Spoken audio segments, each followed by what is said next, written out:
Fala pessoal, tudo bem? Essa semana, como vocês sabem, nós não vamos ter nosso encontro de Crisma. Isso porque é feriado, festa de Corpus Christi, grande festa da Igreja Católica Corpus Christi. Mas o que significa Corpus Christi? Corpus Christi significa corpo de Cristo. E para a gente falar um pouco sobre essa festa, a gente vai precisar voltar um pouquinho na aula sobre a Santa Missa. O que é Santa Missa? Lembrando para vocês, Santa Missa é a atualização daquele sacrifício único que nos salvou, que nos redimiu a todos nós. Quando o padre ele consagra o pão e o vinho, a hóstia e o cálice com vinho, ele está fazendo um grande milagre lá, que é o quê? Transformando o pão em carne, em corpo de Cristo, e o vinho em sangue de Cristo. Apesar das aparências serem ainda de pão e de vinho, ou seja, quando você olha, você vê pão, quando você olha, vê vinho, quando você toca, você tem o tato de pão e de vinho, quando você cheira, o cheiro é de pão e de vinho, quando você coloca na língua, você sente o gosto de pão e de vinho. Apesar dessas características de pão e de vinho, já não é mais pão e vinho. Lá deixa de ser pão e vinho e passa a ser corpo e sangue de Cristo. Não é uma simbologia, não é uma encenação, mas o próprio corpo e sangue de Cristo que estão lá. Corpo, sangue, alma e divindade de Cristo. Ok? É o grande milagre em que Deus muda a essência, a substância do pão e do vinho, mas ele não muda os acidentes, as características. Isso nós já falamos na aula sobre a missa, ok? E ali você tem o único sacrifício, é a atualização daquele único sacrifício que Jesus fez na cruz, só que de uma forma incruenta, ou seja, sem derramamento de sangue, ok? Bom, sabendo disso, agora dá para a gente voltar no tempo. E vamos para o século XIII, em 1260, 1264 aproximadamente. Quando em Bolsena, uma cidade da Bélgica, um padre estava celebrando normalmente a sua Santa Missa, quando na hora da consagração, na hora que ele levanta a hóstia, começa a verter sangue, começa a cair sangue mesmo, sangue da própria hóstia. E aí o pessoal ficou embasbacado, né? O sacerdote não sabia nem o que fazer.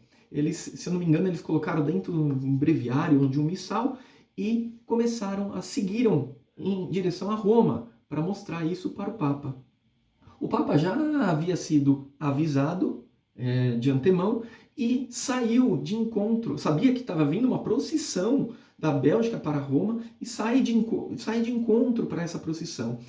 No encontro, quando eles se encontram no meio do caminho, o Papa Urbano IV, ele se ajoelha e proclama Corpus Christi. E a partir daí, a grande festa de Corpus Christi, que a gente conhece hoje, ela é celebrada, né?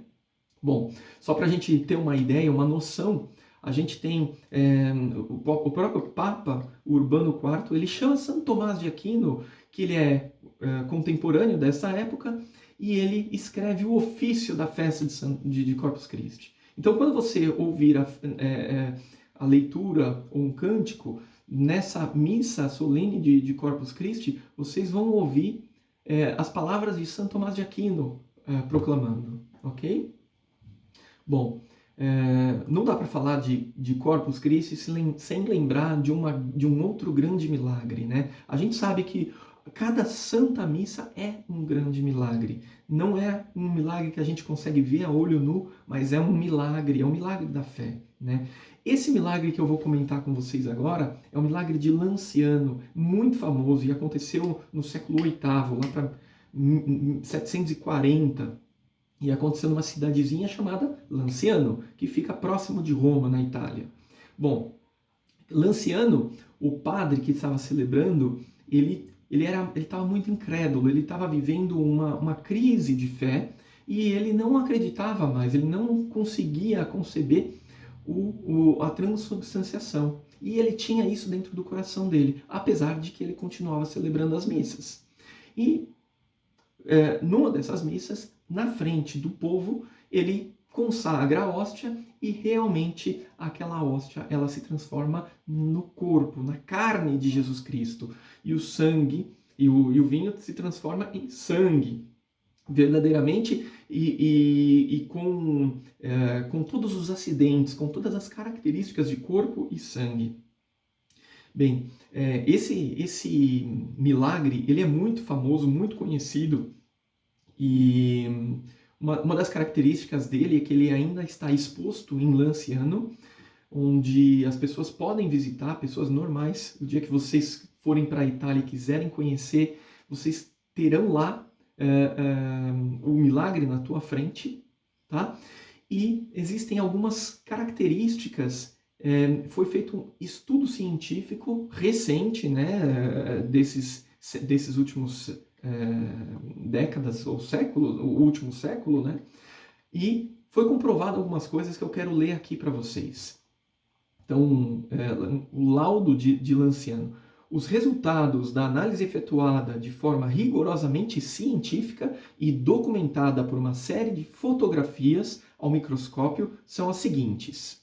Isso estamos falando de Lanciano, tá?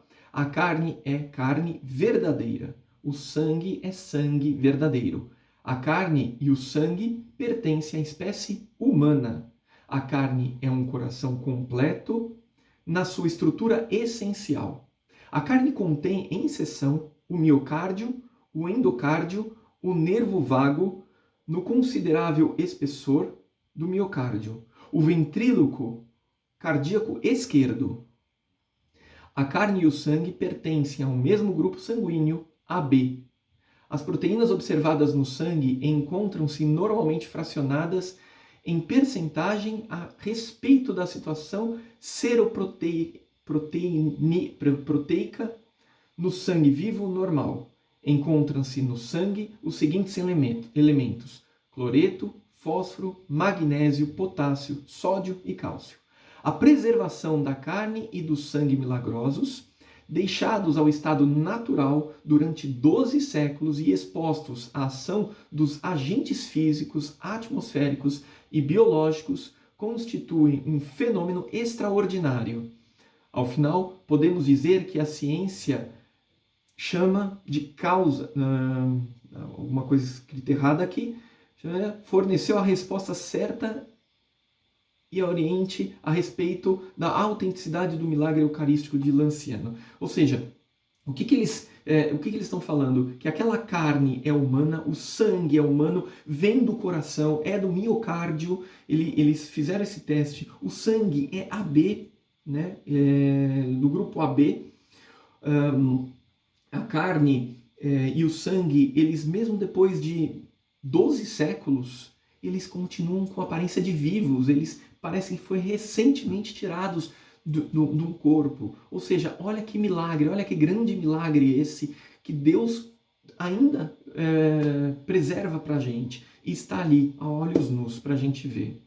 Mais um grande milagre que a gente pode ter é com o Santo Antônio. Santo Antônio, ele enfrentou os albigenses, os cátaros, né? Que eles não acreditavam na materialidade, né? na materialidade como uma coisa boa, né? E por isso, consequentemente, a Eucaristia estava fora disso, né? Então eles não criam na Eucaristia. Bom, Santo Antônio, ele foi um grande santo que pregava em cima justamente da ortodoxia da Igreja Católica.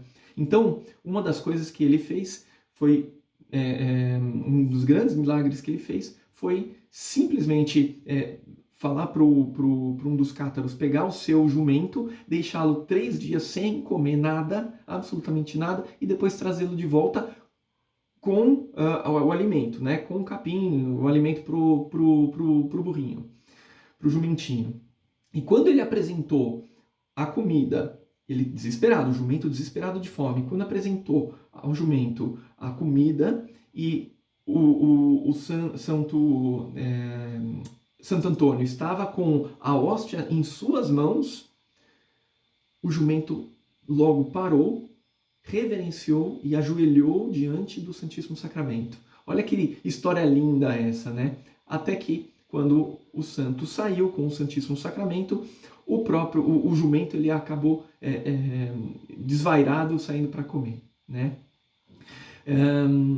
Vale lembrar também eu quero lembrar de um grande santo que está na moda hoje, né? Recentemente descoberto como santo, que é o Carlos Acutis, um garoto contemporâneo nosso, da década de 90, ele faleceu, garoto ainda, foi encontrado, foi exumado, ou seja, seu corpo saiu, tiraram ele da sepultura e descobriram, grata surpresa, descobriram que o seu corpo estava incorrupto, ou seja, ele estava preservado da corrupção, né, do corpo. Isso e aí começamos a investigar a vida dele, né? Começa-se a questionar, né? E ele fez um trabalho muito legal na internet, onde ele começou a colher, internet dos primórdios ainda, em 1990, né? E ele começa a fazer uma busca de todos os milagres eucarísticos que tem, e ele encontra centenas de milagres eucarísticos e começa a fazer essa compilação. Então é muito bacana ouvir um pouco desses santos, um pouco desses milagres, para que a gente possa entender o que é essa grande festa que nós estamos para celebrar no dia 16 de junho, amanhã ou hoje, dependendo de quando vocês estiverem vendo esse vídeo.